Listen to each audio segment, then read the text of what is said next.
Selamat datang di Indomaret, selamat belanja. Silahkan promosi snacknya, tambah 2.000 dapat 2 item promosi luar biasa. Jadi buat kalian yang sering belanja di Indomaret harus selalu minta struk kalau debit, karena dia itu suka nipu. Maaf ya Pak. Ya, Anda mau apa aja, konsumen yang lain kayak mana kerugiannya? Heho Pop gengs, tahun ini Indomaret kembali meraih peringkat pertama dalam penghargaan Top 20 merek franchise dengan tingkat kepuasan franchise tertinggi tahun 2023 dari majalah Franchise Indonesia. Itu kata websitenya. Tapi faktanya gimana sih Indomaret ini?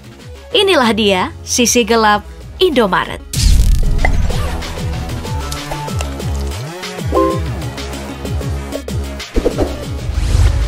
Sebagai jaringan pengecer waralaba melalui debutnya di tahun 1988, Indomaret saat ini telah memiliki gerai hingga 19.000 yang tersebar di seluruh Indonesia dengan karyawan nih sekitar 170.000 orang.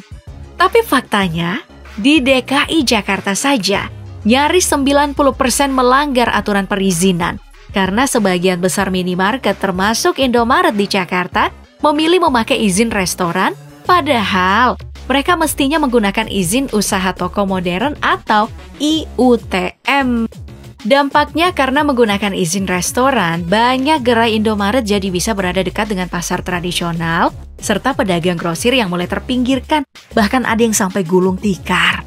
Padahal di Perda DKI Jakarta nomor 2 tahun 2002 tentang perpasaran swasta, ada aturan nih bahwa minimarket seperti Indomaret tidak boleh berdekatan dengan pasar tradisional yang ada. Ketentuan itu tercantum di pasal 10 huruf A yang bunyinya seperti ini.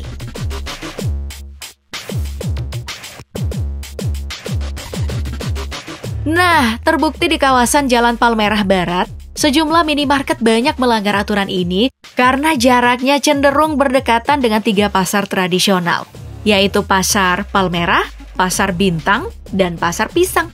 Gak cuma di peraturan daerah, keberadaan minimarket juga telah ada dalam peraturan perundang-undangan dan diatur dalam Perpres nomor 112 tahun 2007 tentang penataan dan pembinaan pasar tradisional, pusat perbelanjaan, dan toko modern yang bunyinya seperti ini.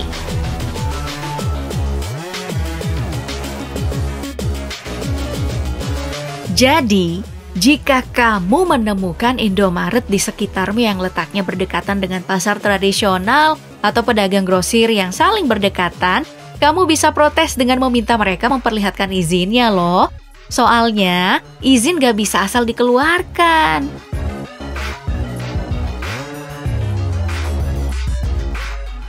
Dan buat kamu yang berpikir sepertinya enak kerja di Indomaret karena tempatnya ber-AC dan nyaman, kamu harus mempertimbangkan beberapa pengalaman buruk para mantan karyawan Indomaret yang mereka bagikan. Salah satu mantan karyawan Indomaret pernah curhat nih lewat platform Quora. Sebenarnya ada risiko umum yang semua orang mungkin udah tahu. Misalnya, penempatan lokasi gerai itu nggak bisa ditentukan sendiri. Pokoknya sesuai dengan kebutuhan perusahaan. Terus, kamu bisa sewaktu-waktu dimutasi ke gerai Indomaret yang lokasinya jauh dari rumah kamu. Tapi kan itu resiko kerja ya.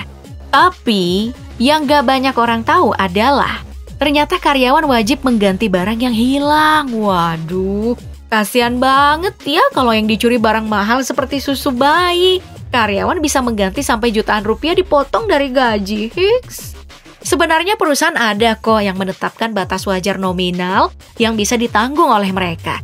Tapi kalau lebih dari itu maka selisih menjadi tanggung jawab semua karyawan. Dan mereka sampai bisa dipecat loh atau didenda jutaan rupiah kalau ketahuan curang. Mereka juga harus bekerja di hari libur nasional.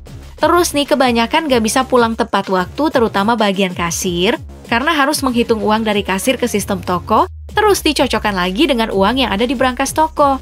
Kalau ada selisih total barang fisik dengan sistem, seluruh karyawan nih kadang harus lembur untuk mencari. Makin banyak barang yang selisih, maka semakin lama prosesnya, dari malam sampai pagi, bahkan mereka nggak sempat tidur. Lebih parah ada karyawan yang berencana resign namun tidak diizinkan oleh pihak retail, padahal masa kontrak kerjanya udah habis. Ia malah disuruh membayar hingga 1,5 juta rupiah agar bisa menebus ijazahnya.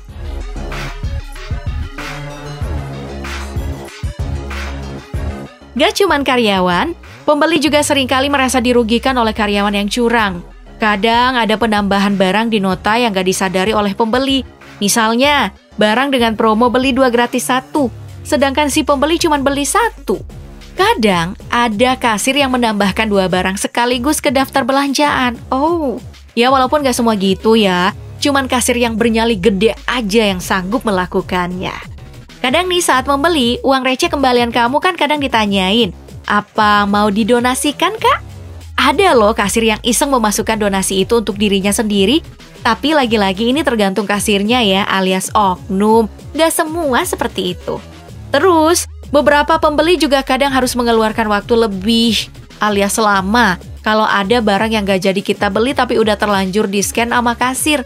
Kasir nggak bisa asal membatalkan transaksi ya, butuh wewenang karyawan yang jabatannya lebih tinggi, karena nik karyawan dan kode yang dimasukkan cuma dia yang tahu. Prosesnya pun jadi lebih lama, dan kalau ramai, antrian makin panjang deh. Biar lebih singkat, kadangkala si kasir harus berbohong kalau barang yang udah di-scan wajib dibeli. Soalnya kalau sering mereset harga nih, kasir itu juga bisa kena teguran dan membuat namanya menjadi nggak baik gitu. Beda sama toko kelontong yang nggak pakai scan-scanan. Bisa hemat waktu kan? Pembeli juga kadang merasa tertipu karena selisih harga barang yang ada di rak berbeda dengan di sistem.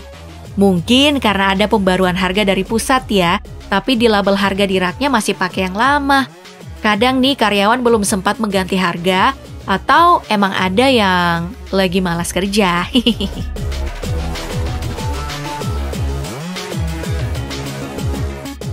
Kamu mungkin berpikir, jadi kasir di Indomaret itu kerjaannya gampang. No, faktanya kalau kasirnya nggak jeli ya, terus salah memberi kembalian, itu bisa bikin rugi juga. Masih mending kalau selisih uangnya lebih, duitnya otomatis jadi milik Indomaretnya.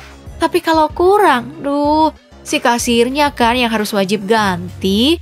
Nah, kalau setimnya jahat, kan dia bisa ngambil uang kas untuk menutupi minus uangnya. Kasir selanjutnya yang polos dan gak jeli lagi deh yang jadi korban untuk mengganti uang kasnya. Jadi karyawan yang lugu itu gak cocok buat kerja di sini. Bisa makan hati kalau ada sesama karyawan yang suka merubah jadwal shiftmu tanpa meminta persetujuan. Nah, kasir ini yang paling susah merubah jadwal karena gak ada yang mau diajak tukar jadwal. Terus, apakah kamu tipe pembeli yang selalu tergiur dengan harga promo? Nah, biasanya kan tiap hari Jumat, Sabtu, Minggu, Indomaret mengadakan promo. Karena udah hafal, banyak tuh pemborong yang datang lebih cepat buat ngeborong barang promo itu buat dijual kembali. Gak heran kan kalau stok promo ini cepet habis? Terus, ada juga beberapa item promo yang wajib terjual oleh kasir. Misalnya dalam sehari, kasir harus menjual 4 roti tertentu yang sedang promo.